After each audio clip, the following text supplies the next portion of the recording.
Om Namo Bhagavate Vasudevaya.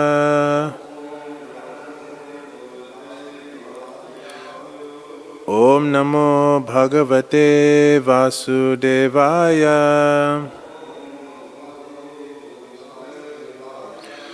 Om Namo Bhagavate Vasudevaya.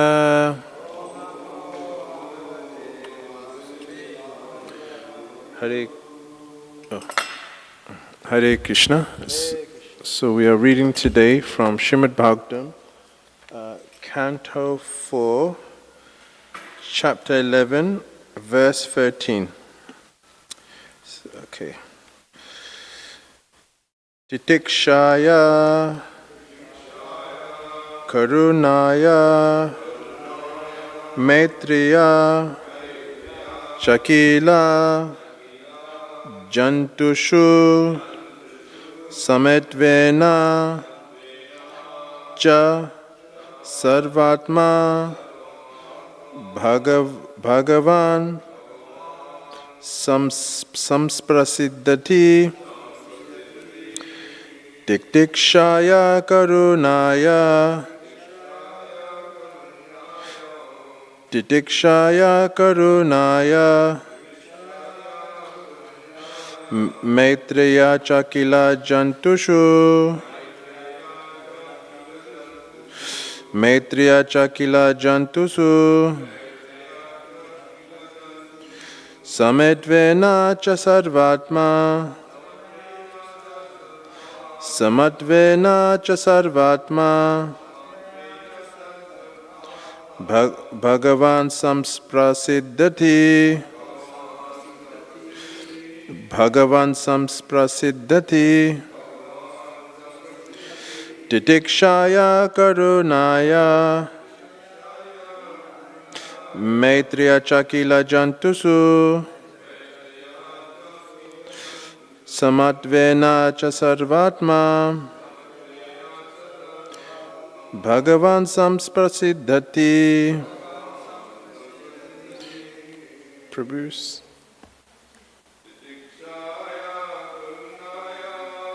Titikshaya Karunaya Maitriya Chakila Jantusu Samatvena Sarvatma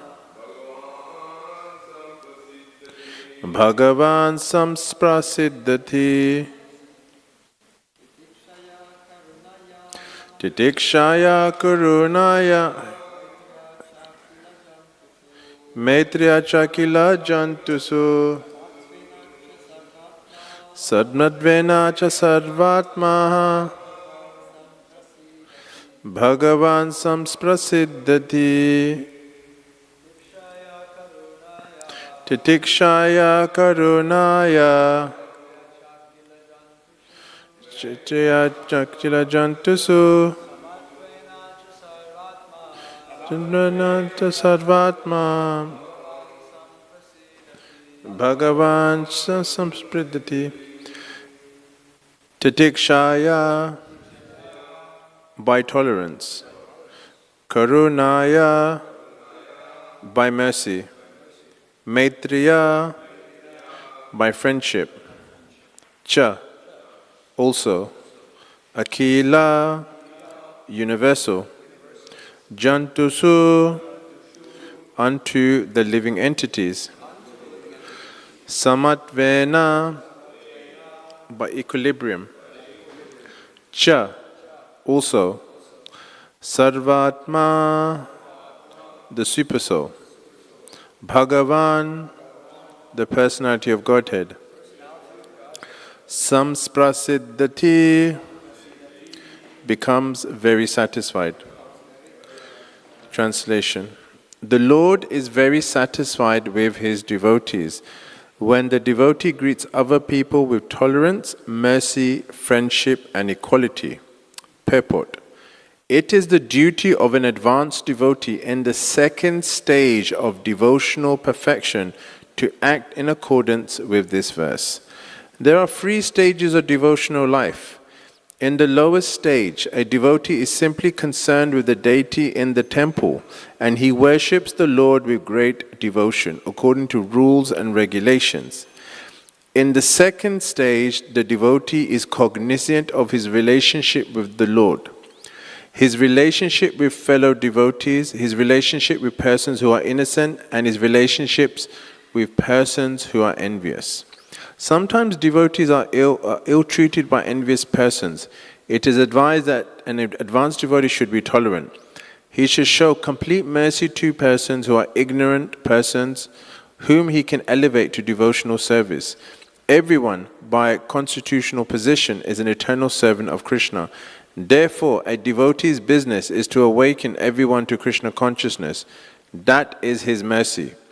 As for a devotee's treatment of others' devotees who are his equals, he should maintain friendship with them. His general view should be to see every living entity as part of the Supreme Lord.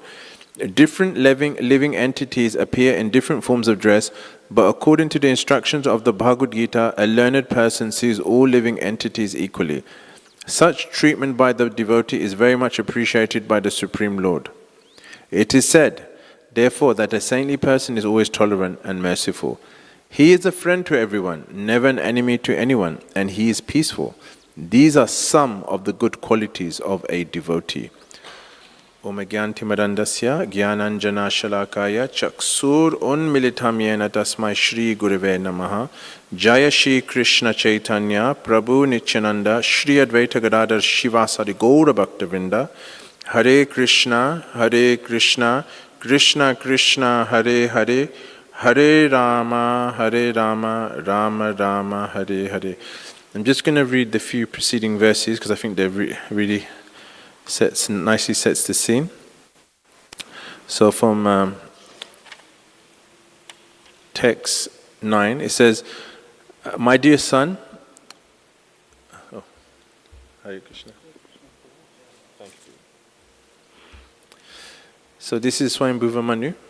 He's saying to Dhruva Maharaj, it has been proved that you are very much affectionate towards your brother and are greatly aggrieved at his being killed by the yakshas.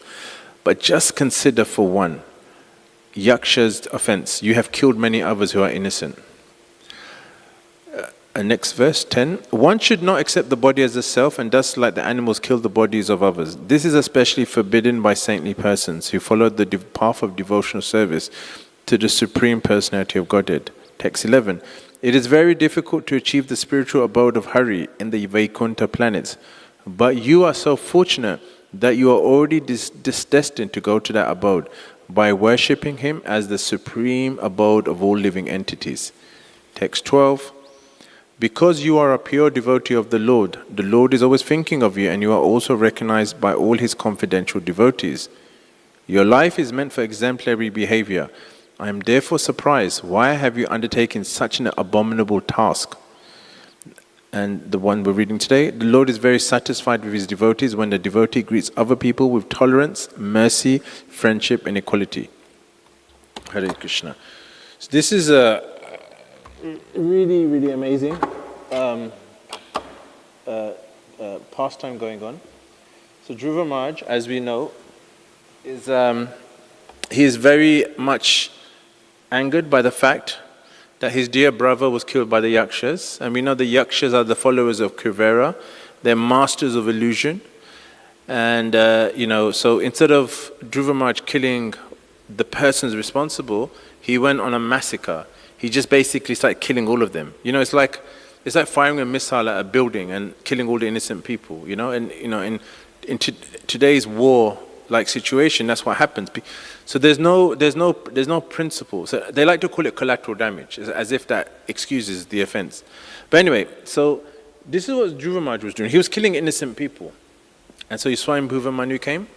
Who is Swayambhuva Manu? Swayambhuva Manu is the lawgiver for mankind. He's the father of mankind.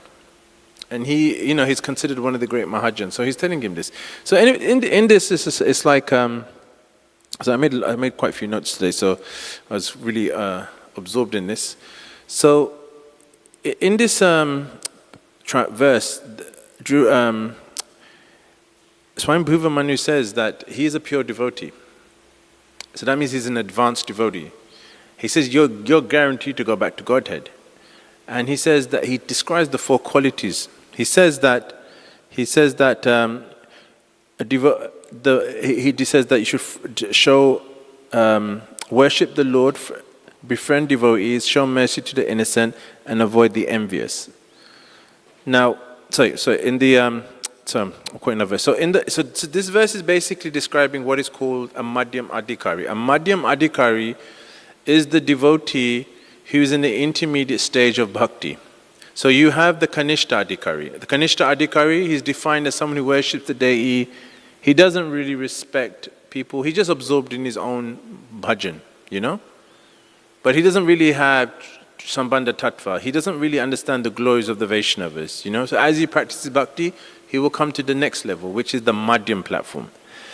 And then the Madhyam platform is where someone has knowledge, he has strong faith, he has strong knowledge.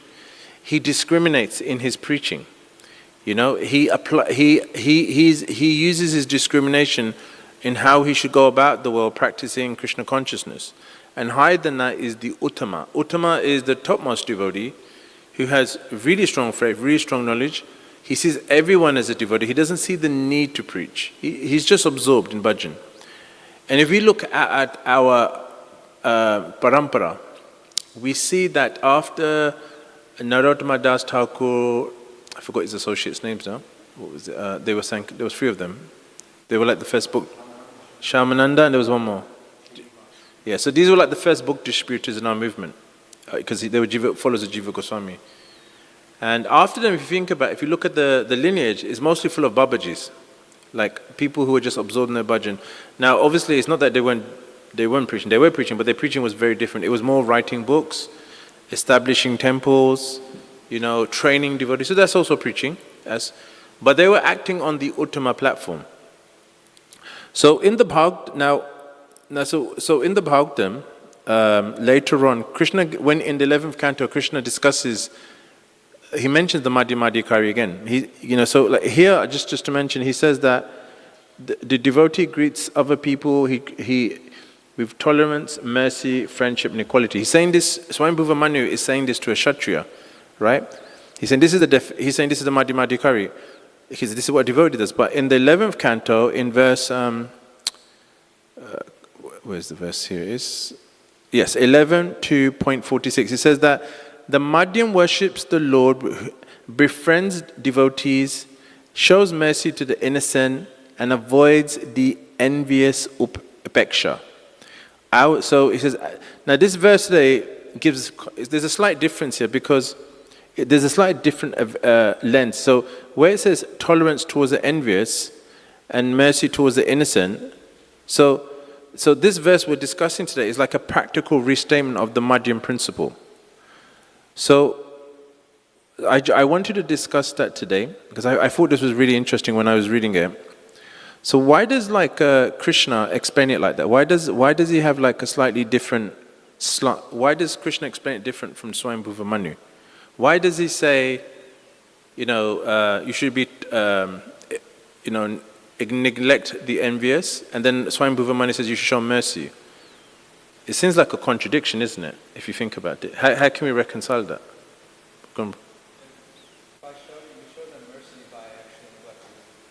By neglecting. Okay, that's a good reason. Anyone else? No? So basically, if you think, so when Krishna gives the definition of a Madhyam Adhikari, he's giving the absolute description. These are very absolute principles. But how you apply them can vary according to one's level of qualification. Now, remember, Swayambhuva Manu is telling Dhruva Maharaj, what's Dhruva Maharaj doing? He's in war, he's a Kshatriya. What does Kshatriya mean? It means to protect people. His duty, and that also means killing people, because that's what he's meant to do, to protect society. So he says, show mercy. He says, show mercy. Not show mercy, sorry, I got the verse wrong again. I've got my finger all messed up today. But he says, tolerance, you should tolerate them. Whereas the other verse is saying you should just neglect them, just ignore them. So what is tolerance? So and how this is applied is very different. So if you think about Swayambhuva Manu, so Swayambhuva Manu is not saying to Dharmaraja, don't do your duty. He's not saying that. He's not saying don't be a Kshatriya.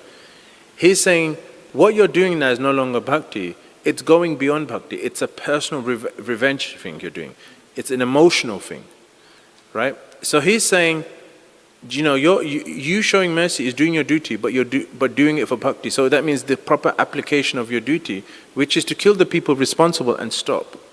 But if he goes beyond that, he's no longer being tolerant. He's being affected by his emotions. It's a very subtle point.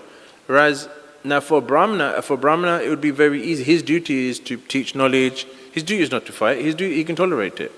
But with Dharmaraja, his tolerance is very different. His tolerance is not to be controlled by his emotion, to make it into a personal vendetta. Now we can look at Arjuna. What was Arjuna? Arjuna, it wasn't that he wanted to kill people. His thing was he didn't want to fight. He didn't want to kill people. Again, he was, it was an emotional thing. And Krishna says to him, no, you should fight.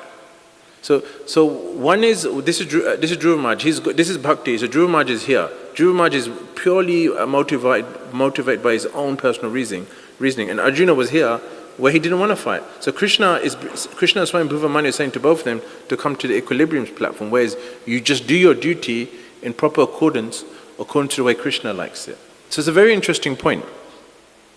Now, I was thinking about, like, in Krishna consciousness, we read, if you read Lilamrita, if you hear from Prabhupada's disciples, you listen to Prabhupada's classes. Prabhupada talks about these categories, and he says, generally the madhyam is the person who preaches. So madhyam also refers to one's spiritual level of qualification. Nectar Devotion says, technically a brahmana is someone at the level of a madhyam, and it starts at the end of anartha nivritti. It's like kind of the beginning stages. So that means one must have discrimination. But then we also hear of great Vaishnavas who are on the Uttama platform coming down to the Madhyam platform. Like we hear that Prabhupada explains the nectar of instruction, if I'm correct. He talks about this. He says that a devotee must come on the Madhyam platform, because how does he preach to someone if he's not taking into consideration their circumstance, their adhikar, their level of intelligence? It's going to be very difficult, Like sometimes we, I remember, obviously this is not an Uttama example, but it was very interesting. So we were doing Harinam, and we ended up at this festival. It was a Sikh festival, and it's like a coming of age festival, something like that, in West London, and there was like thousands and thousands of people there. And generally, I'm a bit conscious, but generally everyone, like in the Punjabi community, especially Sikh community, they like to drink in these places, because that's the way they celebrate.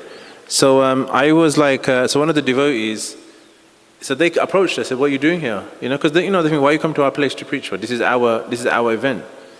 And we went on. We were on a public path in Harinam. So there was one devotee with us who was. He wasn't from England, and he didn't really have experience with these people. So he was like being very transcendental, like, "Oh, we're just sharing Krishna's name," and he started to preach to them, like as if, as you would at a temple. But what he failed to realize was the person he's preaching to is drunk. He's getting aggressive, and if anything, you're making him inclined to commit offenses. And I was thinking, he's not. At that time, I didn't realize, like, he wasn't showing proper discrimination. So when you're preaching to someone, you're taking into consideration someone's level. Sometimes we see homeless people on the street, they beg for money, right? You don't give them money. If you have some prasadam, you give them prasadam. You could give them a book, but very likely they're just going to throw it. So better to give them prasadam. But you preach according to the level of someone's understanding. There are some people, like if you see Prabhupada's preaching, Prabhupada was the way he used to preach to different people was very intelligent. Like when he first came to 26 2nd Avenue, how did he preach? He gave very short classes, 20 minutes. He didn't speak high-level philosophy. Just told him, chant Hare Krishna, you're not the body, Krishna is the Supreme Personality of Godhead. He got them to dance in kirtan and gave them prashadam. It was a very simple program, and in fact, that's all you need. But Prabhupada didn't start discussing like high levels of philosophy. He started doing that slightly later when devotees became more mature. Because if you have people who are coming in off the streets, because there was the hippie generation, I think they're called beatniks, and all these, spectrum of people, they're coming there, and you suddenly give them high level philosophy. Of course they're going to get agitated. Of course they're not going to react. So Prabhupada, he utilized that principle. He came down from the Uttama platform, the spiritual. Because Prabhupada says that there's a place where Prabhupada talks about it. That Prabhupada was on the high level platform of bhakti. He came down to that platform to preach. Because only someone who can come do that, who can come on that platform, can preach. And what's interesting is, so someone who's spiritually qualified to be on the Madhyam platform, his preaching is very different from someone who's on the Uttama platform who comes down to the Madhyam platform, isn't it? Like Prabhupada came, he spread Krishna consciousness throughout the whole world. Now someone may say, well, I'm a Madhyamadikarri. Yeah, you will have some effect on your preaching, 100%. But it won't have the same potency as someone on the Uttama platform, because his bhakti is infused. He's empowered. So anyway, it's really interesting. Now, why are these 4 qualities that Krishna mentions, are they like random? Like, is it like, when you describe your friend, you think of a few things on the top of your head. Oh, he's nice, he's funny, he backs him up in a fight. It's not like, is it like that or is it not like that? What's so special about these 4 qualities? Why did Swayambhuva Manu say it? Why did Krishna say it later on? Well, Krishna said it a little bit different. Who anyone like to explain? They perfectly apply to each of the 4 different types of people that we interact with. Yeah, they reflect Krishna's qualities, and they basically in this material world, if you think about it, people are looking for friendship. They're looking for mercy. They want to be. You have to tolerate, and you have to either ignore people, or you have to avoid people. These things you can't function in the material world. These are very practical, functional qualities. So they're not loose fit. They're directly related to functioning in the material world. And if you think about it, in our own lives we're like that. We're encouraged as devotees. We show mercy to the juniors, our juniors.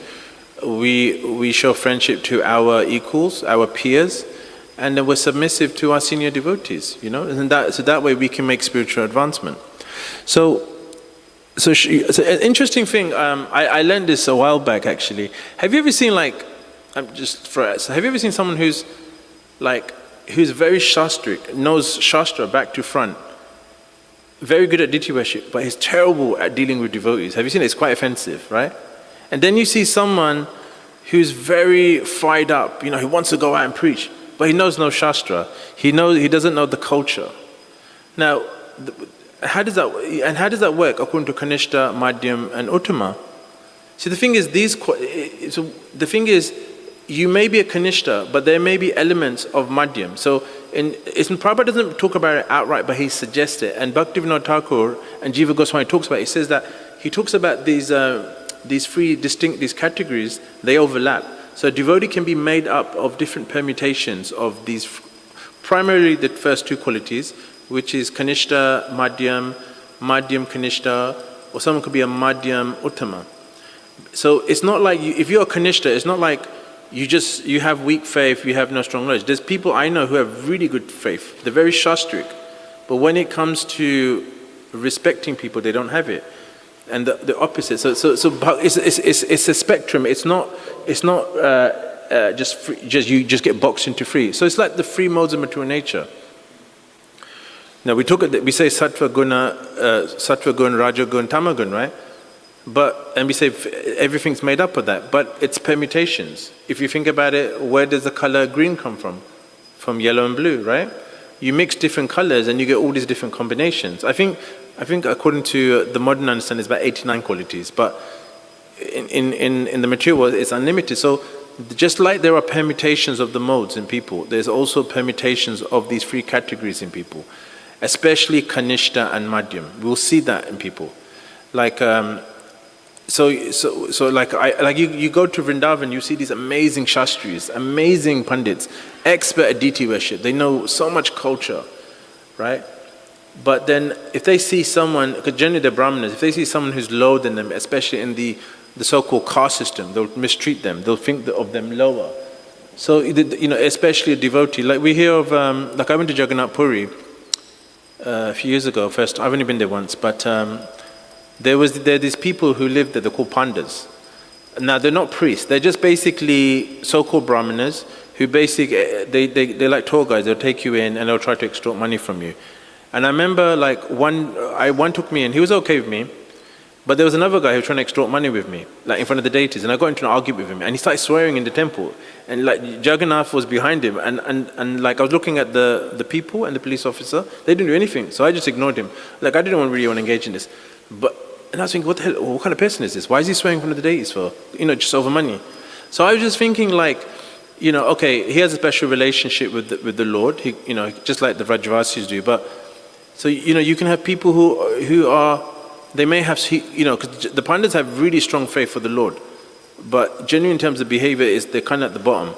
No, and it's not always the case. You see that, but even in Vrindavan, you see that. So people are on different spectrums, and it's very interesting. So there's an article I read. I was trying to find it, but it was talking about this spectrum of devotees on different levels. Kanishta, Madhyam, Madhyam. It's generally 2 levels: Kanishta, Madhyam, Madhyam, Madhyam, Kanishta, Madhyam. Madhyam, Uttama, and Uttama Madhyam. There's about 9 permutations. I mean, I won't speak too much about it, but it's really interesting and something we should discuss more in our movement. So it helps us to appreciate what devotees are, what level they're at. Now, I just want to go back to Dhruva Maharaj. Now, he was fighting indiscriminately. He's an Uttama Adhikari. But because he's a Kshatriya, he's a ruler, he has to fight, he's acting on the Madhyam platform. It's like his personal vengeance his personal feelings overcome him, and he starts killing indiscriminately. I mean, it doesn't really say, but he's probably killed tens of thousands of people. But then Swayambhuva Manu comes and says to him, look, what you're doing is wrong, you're killing innocent people. So Swayambhuva Manu is also a Kshatriya. So it was really interesting, because I was thinking, he's just telling him not to fight, not to kill. But he's saying, no, you can do your duty, but you have to do it according to equilibrium. You have to do it accordingly. Don't do it according to your personal thing. And then when he says, you're going back to Godhead, you're a pure devotee, but why are you acting like this? These are the qualities. So sometimes when we read this, we think, okay, he shouldn't fight. But no, he had to do his duty. So what does that mean? For a Brahmana, for a Brahmana doesn't have to fight. He can be tolerant. He can ignore. He can take insults. Like there's an interesting story in the Mahabharata where Karna was learning from Parshuram. And he lied to Parshuram that he didn't know what his caste was, because his mom had many, he said something, I think if I'm correct, he says his mom had many people, if I'm correct. So Parshuram made a vow that he would not teach any Kshatriya, because because Kshatriyas had become corrupted, so he killed many generations of them. So then he accepted Karna as a disciple, and he trained him in the military martial arts. So one day Parshuram wanted to rest, so he was resting on Karna's lap. He put his head on his lap, and this insect came and started to bite Karna. It was painful, but Karna was able to tolerate it. Why? Because he's a Kshatriya. He has much more resilience. He has much more power. So anyway, when Parshuram woke up, he saw this pool of blood, and he saw that Karna didn't flinch. He allowed him to sleep without waking him up. And he said, you're a Kshatriya. Only a Kshatriya can tolerate this. So he cursed him. So it was very interesting that, so it's your nature to behave in a certain way. It's your nature to tolerate certain things. So he could tolerate that. So Karna was, because he has the nature of a Kshatriya, so therefore he could tolerate that. He could behave, work on that platform. So Dhruva Maharaj was also the same. Even though he was a pure devotee, he came down to the Madhyam platform, but his duty was to stay on that equilibrium level, kill the innocent people, and come back to acting dharmically. So, some good other points I made today.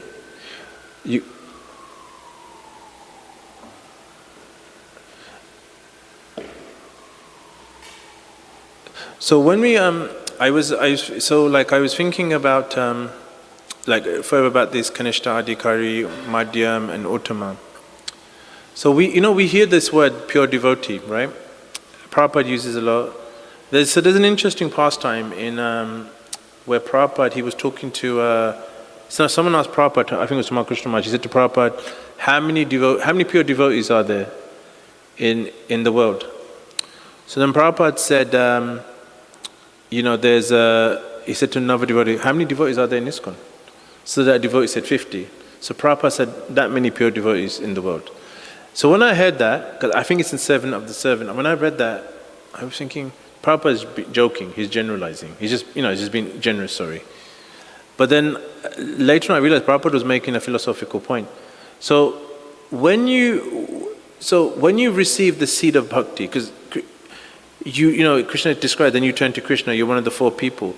So that seed of bhakti is basically, it's the seed that now you have the right intention, you're surrendering to Krishna, but you still have material desires in the beginning. So you can have the strong faith that yes, Krishna is my Lord and Master, only He can protect and save me, but you still have material desires. Because at that time when Prabhupada made that statement, there was 50 people at the beginning of our society. So Prabhupada was like, yeah, you are a pure devotee because you've accepted the pure seed of bhakti. You have the right intention. So that means even a Kanishta Adhikari can be a pure devotee. A pure devotee is like a broad word. It's a spectrum, just like there's a spectrum of devotees.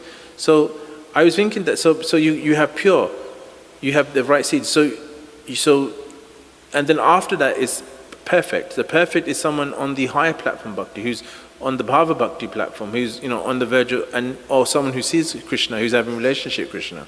So Kanishta Adhikari can also be a pure devotee. So it means you have the pure seed. You know that only Krishna can save you. Only if you serve Krishna, only Krishna can satisfy your needs. It's like it's really interesting. So then that becomes the prerequisite for pure devotional service, because if in Nectar Devotion it says Anyabhlashita sunyam gyan karmadyanavritam anukulyana krishnanu shilanam bhaktir uttama, that pure bhakti is devoid of karma and gyan, and it's favorable to Krishna. So you're doing all this. You may not be chanting purely, you may not be worshipping the deity purely, but because you have that pure intention, you can be considered a pure devotee, but at the lower sense, at the lower stage. Now, so it's obviously we have to be careful how we use this word. So anyway, it's a very interesting principle. So even a Kanishta Adhikari can be someone who's pure as long as he has the right intention. He's doing things accordingly. So just going back to because Krishna uses the word upeksha in the 11th canto. So how does a Brahmana use that upeksha? He uses it by avoiding envious people, remaining detached. How does a Kshatriya use it? He punishes as duty but tolerates inner emotions. He doesn't get caught up in vengeance. How does a Vaishya use it? He just withdraws dealings from corrupt, cheating partners. And a Shudra, he just remains peaceful and avoids confrontation. So depending on your varna, how you apply that principle of avoiding is based on your varna, based on your nature. So, good, this fly is attacking me. I need to be tolerant. And so when we see, so in preaching, so a Kanishta Adhikari is generally not very good for preaching. He should be trained up. But if he's preaching, he may risk committing offense. It's very easy to commit offense when you're preaching because you get insulted by people. Giving a class, you get challenged by people. It's so generally a Kanishta, his preaching won't produce much effect. But he should still do it under guidance because that's what Prabhupada wanted. A Madhyam, he's a functional preacher. He discriminates, he uplifts, he protects. Whereas an Uttama, he may descend to the Madhyam platform to preach. Otherwise, he's absorbed in bhajan with equal vision. There's so many points I've written. I overdid it today, but if you look at our Parampara line, so like when I was explaining that most of our acharyas were Babajis, they were Bhajanandis. I think Bhaktisiddhanta is the one who re-established the sannyas position, and so like those personalities, they weren't really preaching, but their chanting, their guidance, them establishing temples, writing books, was preaching in one sense, and that was setting the scene for other preachers to come, like Bhaktivinoda Thakur and Bhaktisiddhanta.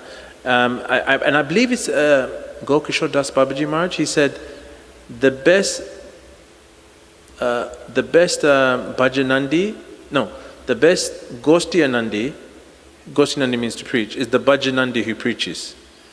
So the person who's absorbed in chanting Hare Krishna, in Krishna consciousness, when he preaches, it has greater effect. And that's actually someone who's a servant of the holy name. So anyway, so just to sum up, so basically, discrimination is so important in our bhakti, how we're preaching to people, how we're relating to devotees. We must use this, and we must always remain in equilibrium.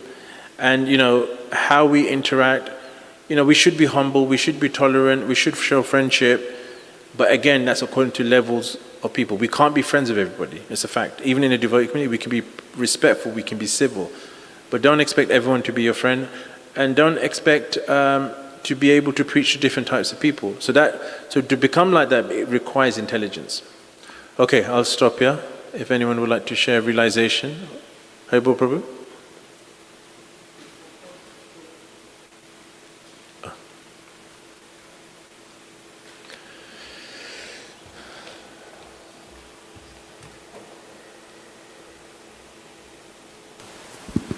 As to Dhruva Maharaj overdoing it, yes.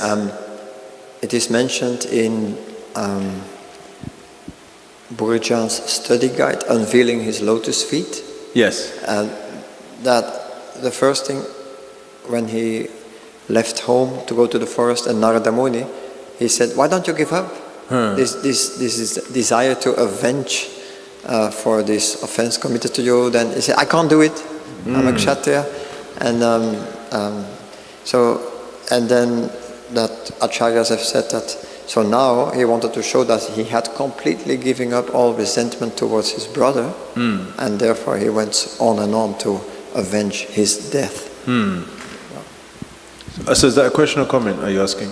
Are you just sharing realization? No, I mean, I read that in that Unveiling His Lotus Feet. That could be another explanation.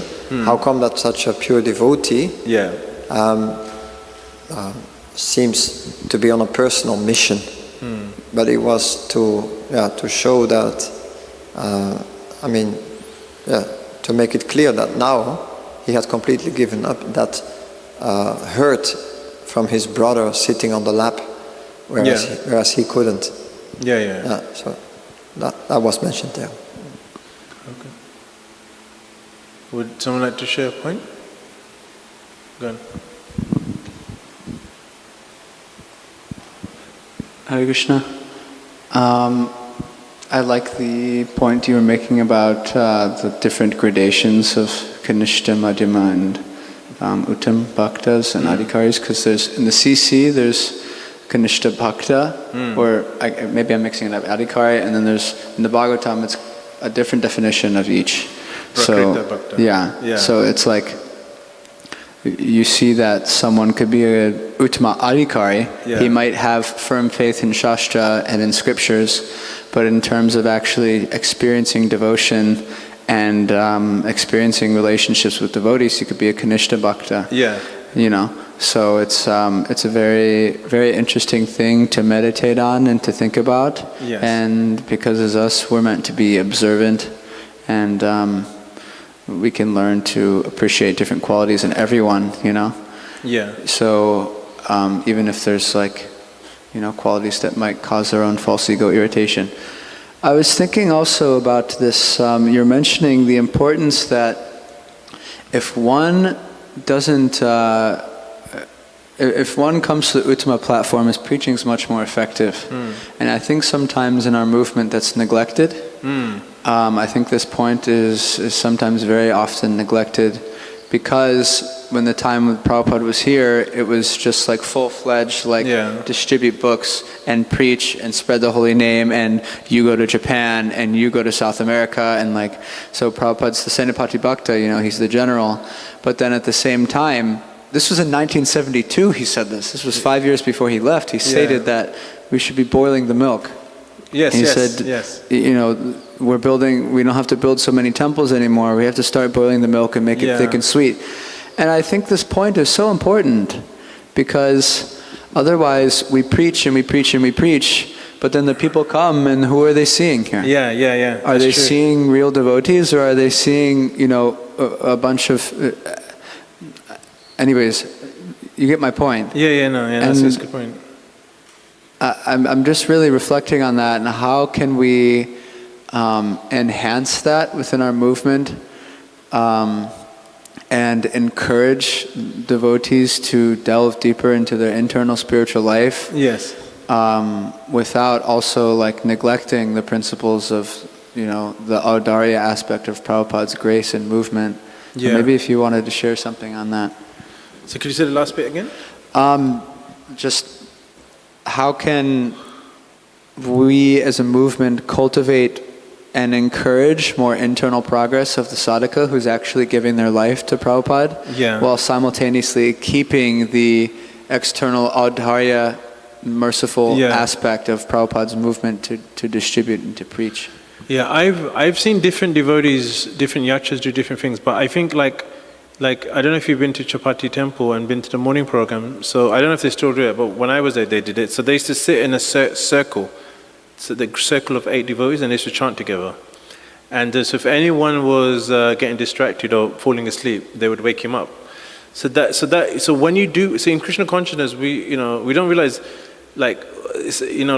our process is to chant in congregation. We're meant to support each other. We're meant to help each other. We're meant to inspire each other. So I remember when I was in Prabhupada's room in the manor, I was chanting, and this Indian devotee came in, and he'd come after me, but he was someone who did really hardcore service at the manor, really hard, and he was chanting, and his chanting inspired my chanting to become better. And I remember it was like this electric. He gave me like when you give power to an electrical device, he gave me power just by being next to him chanting. So then I always was like, okay, I'm going to chant with devotees. I'm going to sit down and chant, do my rounds with them.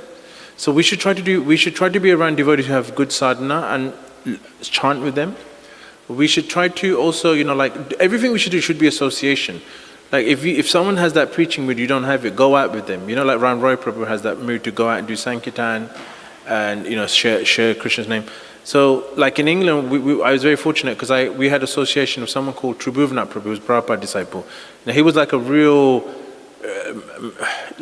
you could call him like the Indiana Jones of ISKCON, He was like a real missionary, real taking risks, going to Africa, the jungles of Africa, And he'd all these crazy adventure stories, he would tell us stories and it would be so inspiring. I'll just say, just to show the depth of his surrender, was he went to Lebanon during the Beirut War, and he was in a taxi taking Prabhupada's books, which had been translated into Arabic, and the car in front of him got blown up.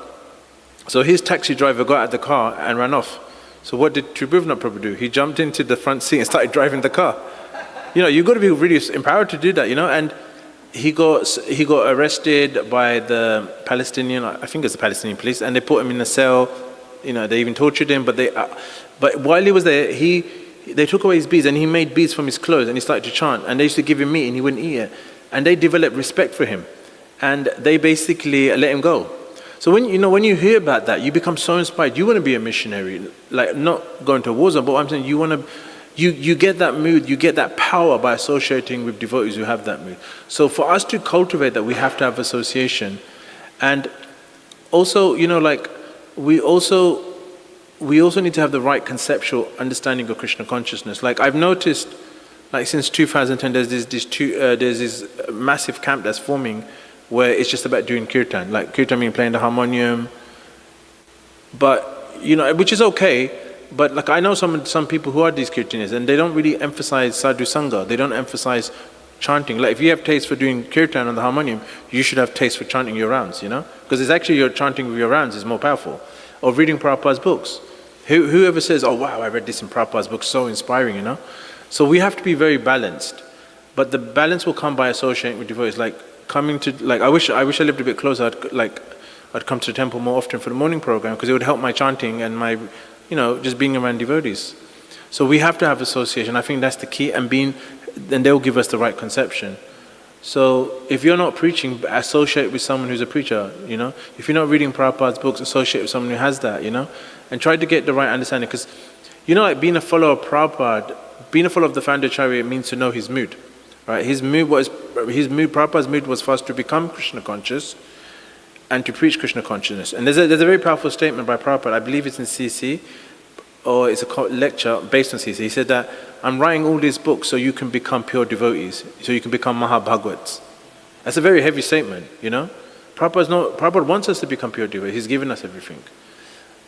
So anyway, I hope that helped. Do you still have Prabhupada, you have a comment you want to? Yes, Hare Krishna. I was going to say, I thought you reminded me of a devotee. When I saw you, I thought you were Prabhu Vishnu Prabhu. You reminded me of Prabhu Vishnu Prabhu. I thought you were Prabhu Vishnu for a little while. But now I saw you closer, so no. Well, the thing is, without the proper bhakta program. Yes.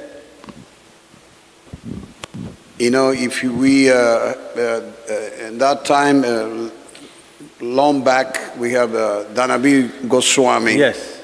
With the bhakta program, systematic program. If we don't have that and no support, the problem is today people preach too much, like chant in your home. Yeah. Don't worry about joining because this and that. If we don't preach people to join, the people will not join. It's a very powerful point. So, myself, I started the Bhakta program in Baltimore. Okay. Become a monk for a day. Yes. And I know they do here Bhakta, become a monk for a weekend. Yes. Yeah. Without those programs, we won't be able to do Bhaktas. Yeah, you remind me. Only philosophy is not going to work. Yes, 100%. I remember when I joined with a hippie group, all the hippies, the main interest was the prasadam. They say, this is the food there is so great. And, the what do you call, Srila Prabhupada used to say, the killing bullets. Bullets, yeah. It's bullet, yeah. Yeah. Simply wonderful. Yes. Prabhupada invented this. This sweet is not in the recipes. So without having a proper program and the environment also, you can have a bhakta program. The whole environment this is why I separate the program is going to be on Saturdays, Saturday feast. Yes. Because when you have the general feast, people are gossiping and talk so much. Yeah. How's your wife? How's this? How's that? And the people, when the new bhaktas that come, I got the mantra car on the street, and now I'm talking about business and cars. Yeah. You're not going to make a bhakta. Yeah, that's true. So you have to have a separate program for the bhakta program. Yeah. You reminded me of a very powerful point. So I was in the UK. I was part of a youth group called the Pandava Sain, and I remember back in 2002 we had Shivramaj, who was our GBC at the time. He's a Prabhupada disciple. Sannyasi is based in Hungary.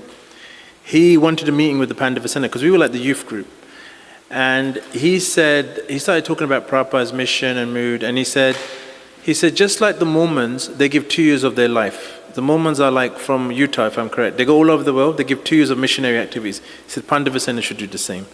And everyone was like, oh my God, because we were all finishing university, we want to have careers. And most we were Indians, so Indians are inclined that way.